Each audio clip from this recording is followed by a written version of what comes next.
Well, welcome to our Park City Market Talk webinar. I'm Ron Wilstein, a broker at Keller Williams Luxury Properties Worldwide. And I'm Dean DeLeon, a buyer specialist on the Wilstein team. We're here presenting the July 2014 webinar, so let's get right into it. This past weekend, we had the 4th of July parade in Park City, always a fun event, and Dean, you were in it. Very fun, yes. I walked with the Keller Williams. Actually, we had a float in the parade with hometown heroes. Walked down, obviously it's always a good time. Family and friends come out, and it's one of the better parades around. And lots of fireworks, both on the 3rd of July at the Canyons and the 4th at Park City Mountain Resort. We do want to remind you that in August, there will be the Park City Arts Festival, August 1st through the 3rd, and so be sure to come out and enjoy that. That's always a fun time. We're going to cover our market update, where we'll update you on what's been selling in terms of number of sales, homes, condos, and lots, as well as prices. We're also going to introduce you to our new and improved View Park City Real Estate website that we've just made some significant changes. And then finally, Dean, our main topic. We're going to talk about Radon Gas and how it is in your homes. All right, so let's talk about the Park City market. Over the last 12 months, there's been 1,358 sales in Park City. This consists of homes, condominiums, and vacant land combined, and that's all real estate brokerages combined. So that's up 6% from the 12-month period the year before, or in this case, 77 sales. Let's break that down in greater detail for you. The first graph we have here is a year-to-year comparison of closed sales. The red graph is going to show July 2013 till June 2014, where the blue graph is going to show the year before that. Here, as you can see, we are down 1% in home closed sales from 534 to 531 this past year. Condos are up 9% to 610 from 561, and then lots here, as you can see, we're up 17% to 217 from 186. All right, well, let's break this down into the specific categories. Here we're looking at home sales, and we've broken it up geographically to those sales that are within the Park City limits and those in the county area of Park City, otherwise known as the Snyderville Basin. Park City home sales are actually down by 13%, from 188 sales to 163, and that's in part because of inventory. There's just not that many properties there. And then in the Snyderville Basin, it's actually up by 6%, from 346 sales the previous year to 368 sales during the past 12 months. And now we'll move on to the condo sales. We've up 10% in the Park City limits, as you can see there, to 363 sales compared to the year before of 331. And then in the Snyderville Basin, we're up 7% to 247 from 230 the year before. And when it comes to lots, here we see inside the city limits a decline of 12 lots, or 24% in this instance, from 50 the year before to 38. Do keep in mind that we have very few lots within the city limits for sale as compared to the county areas, and so that counts for part of the decline. The opposite is the case, however, in the Snyderville Basin, rising 32% from 136 sales to 179 this past year. Now let's take a look at what is happening in terms of our property values and prices. This first property price graph here is going to show us the home median sold prices. The dates here are going to be the same. The red graph is going to represent July 2013 to June 2014, whereas the blue graph is the year before that. In Park City, in that time span, we have seen an increase of 17% in the median price to $1,300,000 from $1,115,000 the previous year. And then in Snyderville Basin, we've seen an 8% increase to $719,500 from $665,000. So certainly a strong indicator of the climate in Park City, where property values among the homes are increasing with a nice appreciation rate. Condominiums, we see somewhat of a mixed message here. Within the city limits, the values have actually dropped. from the median price of $515,000 to $480,000 this past year. Mathematically, a 7% decline. Within the Snyderville Basin, it's up 9%, with the median price going from $307,500 to $335,000. And now we'll move on to the lots. The median sold price in the Park City area was up 21% to $665,000 from $550,000 the year before. And then in the Snyderville Basin area, we're seeing a 36% increase from $239,000 to $325,000 this past year. Now, it's worth noting on both of these graphs pertaining to vacant land that the number of transactions have gone up as well as the prices have gone up, while the home inventory has gone down, and that's in part because of less choices. That's what's fueling the lot market, that people are looking to buy homes, aren't finding the homes that they want, don't have a large enough selection, and so they're turning to buying vacant land and planning to build their own, and so sales numbers are going up and values are going up. Now let's turn our attention to something that we've been working on for several months, and that's our main website. As many of you are familiar, we have 3 websites, and our main one is known as BuyParkCityRealEstate.com. I'm just going to put it on the screen here, and if you frequent our site, you can tell right away that it looks quite a bit different. I'm going to not spend a lot of time on here, but I do want to point out a couple things just to get you acquainted with it. First of all, from the main screen, you can see that if you want to start a search, you can do it very easily with this Start Your Park City search. You can put in multiple listing numbers here if you happen to know them. You could put in an address. You could actually put in a location. I'm just going to type in Park Meadows here. Oops, got to get the cursor in the right place. Got a runaway cursor here. There we go. I'm just typing in Park Meadows if that's the area of interest. Get my typo out. And if you want, you can break it into price range or bedrooms and baths. I'm simply going to select search, and as soon as I hit that button, it will take me to those properties, although it's a little slow for the presentation. So here what we see is we've got the properties in the Park Meadows area. I haven't broken this down by price range. I could easily do that. If, for instance, I wanted to only look at properties up to $1 million, I could come here and cap off my price point at $1 million, hit refine the search, and now we've got properties just under $1 million and below. So very easy for you to adjust in the side panel your searches, and if you ever want to save your searches, this button is what you use. That way you can go back in and go right to your dashboard. There's a little part up here on the right upper corner, favorites and dashboard. Select your searches or program it so it just automatically sends it to your email. So quite handy there.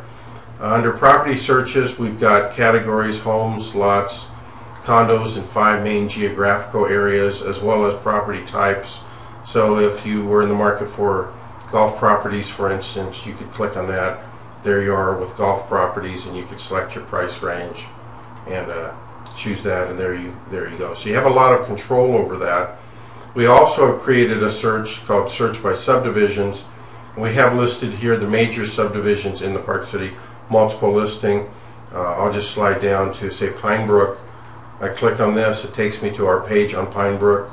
If we happen to have a market update on that neighborhood, which we do, you can go to it, watch the webinar on the Pine Brook area, and when you click there, you'll be taken to that webinar. So a lot of good information on the areas of interest to you.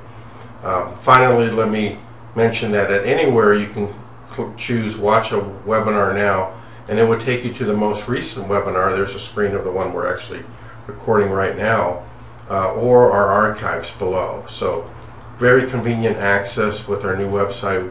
We do hope that you'll take the time to visit it, slide around there, and see what's going on the website. All right. We'll also mention that our 3 websites, ViewParkCityHomes.com, viewparkcityrealestate.com and BuyParkCityNow.com are available on there. Of course, viewable on smartphones, tablets, and of course computers. And now we're going to go into our main topic for this webinar, which is the radon gas in your home. Go ahead. Radon gas occurs naturally, and it's impossible to detect without a test. It's a tasteless, invisible, naturally occurring, and odorless gas. That's right. So you don't really have any indicator unless you have a problem at that point. Sometimes with radon, it's too late. So very important to be tested on it. We want to mention that all homes have radon in them. There's a myth out there that that's not the case, but at some level, they may be safe levels, small levels, but radon exists in all of them. 30% of all the homes in Utah have elevated levels of radon gas. And radon gas kills 20,000 people each year, more than the number of people killed by drunk drivers. So it has a devastating impact upon people. And it causes lung cancer. Yeah, it causes lung cancer. Actually, we'll show you in later slides a couple of numbers pertaining to the levels of radon gas, but 4 picocuries of radon gas, which we'll see later on, is equivalent, which is considered safe in your home. Anything above that, you're going to have a radon issue. But at 4 picocuries, it's actually equivalent to smoking 8 cigarettes per day. Now that's not necessarily, that's if you were just to sit in your basement and inhale the radon the entire day, every day, but still kind of a shocking statistic there. It really is. It's something that does need to be taken seriously, and that's why we chose it as our topic this month. Second greatest cause of lung cancer, and we want to let you know that we're talking about something that's kind of a chain reaction over a period of time, that you have uranium in the soil or in the underground water, and then it converts over time to radium and then eventually to radon gas. And so this is a process that occurs over a long period of time, but we're the recipients today of it existing and in many instances penetrating into our homes. And radon gas does not continue to build up in a house throughout time, so it's not going to accumulate. Your levels are going to remain the same. So if you have an elevated level, typically it's going to remain an elevated level. And we also like to point out that if you're out shopping for a property, that a buyer should not walk away from a home that they like because of radon gas. It's something that, as you're going to learn here, can be easily mitigated, not a basis to not buy the home that you want. Radon systems do not lower the property's value, as Ron was mentioning there. Instead, they actually add to the value as an added appliance or feature and benefit to the home itself. That's right. The current owner or future owners have the peace of mind that they just don't have to worry about it. That's a plus. So, since all homes have radon, the question is how much? How much does your home or my home have? The recommended levels of radon for the EPA is 4 picocuries, as I mentioned earlier. However, the World Health Organization recognizes the safe levels at 2.7 picocuries, and actually believe that they're in the process of getting the EPA to make that 4.0 picocurie level down to 2.7. That's right. It'd be good to uniform that. Sure. We do want to stress that radon only lasts for 72 hours in a home. It doesn't build up over time. And this is important because a lot of folks in Park City own second homes. They may be locked up for weeks, if not months, and there's not a progressive buildup of this gas. It actually disappears in 72 hours. Now granted, it gets replaced during that same period with fresh radon gas, but there's not a overtime progression or buildup. Here we have a diagram showing you how radon enters your home, and as you can see, there's really no way to stop it from entering your home completely, but there are ways to alleviate the levels of radon coming in. It comes in through the bedrock. Over time, as Ron mentioned earlier, bedrock breaks down and then the uranium leaks out and seeps into your home. It comes in through your well water, the groundwater, and it seeps through the cracks and the showers and the windows and whatnot. Yeah, pretty much any penetration that you have, and of course all homes have that within the soil, it gets in. Ironically, the tighter a home is, Once the gas is in there, in this case, it's actually a disadvantage because you want it out. Now, this leads into our next slide here as to how it is ventilated out. And this, of course, depends upon when you do it. If you're building a new home, you want to certainly put in the necessary ventilation because it can be concealed in the walls and you'll see no evidence of it at all. But it can be done after the fact on an existing home. Basically what you're seeing here is that at the lowest level you create some ventilation and piping so that you, instead of allowing it to seep into the home and get captured in the home, you actually vent it out through the roof. And this can be done either through the roof or on the outside side of the home, as long as it ultimately escapes the property at roof level or above. A lot of people wonder or concerned if their granite countertops are bringing radon into their home. Now, you don't have to worry about that because granite, while granite rock is a source of radium, it has to break down, it has to go through the chain reaction of changing, and it frankly takes hundreds of thousands of years to do that. So the finished polished product that is often on our countertops and in the finishes in our home is not a source of radon being diffused into your property. Now there are multiple different tests that you can do for the radon test. The test here in the center that you can see is the digital test. It's usually going to cost about $150 per test. I would say this is the most accurate test in that it's going to allow you to see levels of radon throughout the day, and then also if there's any tampering with the system or if anybody's opening doors in the house or anything, you're going to see that in the rise and lowering of radons in certain hours throughout the test period. And the other test you see here is the charcoal test, which is obviously a lot more inexpensive. However, not necessarily. I mean, it's going to give you an accurate reading. It's just not going to tell you the levels throughout the day. That's right. You're actually going to get the same ultimate results. The difference on the digital is you could get them immediately, whereas the charcoal test you're going to have to send it to a lab and then come back. And the digital prevents tampering in a real estate transaction. That's always the test that will be used because we want to make sure that there's no excessive trying to ventilate a house beyond normal use, coming in and out.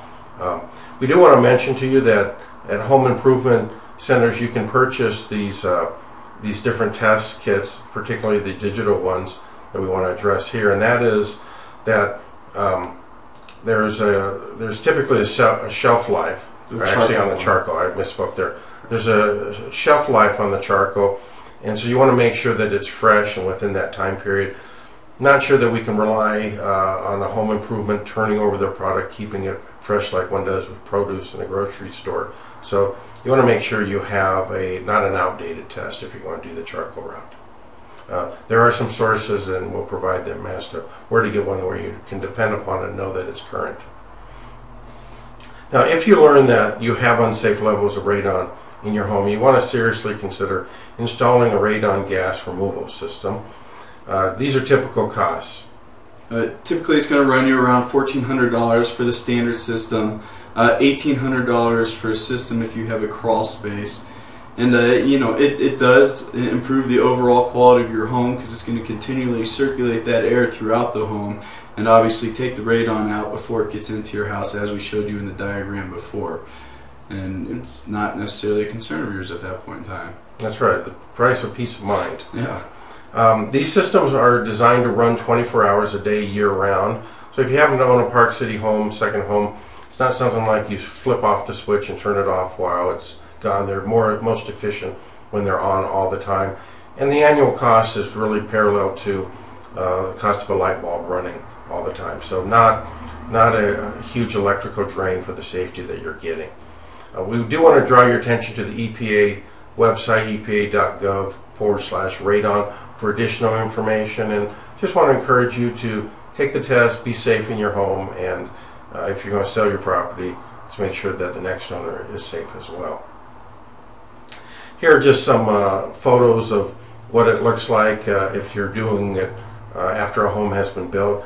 Pretty much looks like a downspout on a gutter system, except you're actually ventilating upward the gases. Here's a couple other pictures. So a little bit unsightly, but you can hide it pretty well and naturally try to pick the least visible location on your home to get this safety factor. Well, thank you. If you have any questions, please email your questions to us and we'll promptly answer them. That's right. Our addresses are here. I'm Ron, and of course we have Dean, Jeremy, and Ed aren't on today's webinar, but they're always here to answer your questions as well. We'll have our next update in a month from now, Tuesday, August 12th. We'll record it with the latest update on the market and news for you to consider. Thank you for joining us, and we'll see you next month. That's right. Thank you from Park City.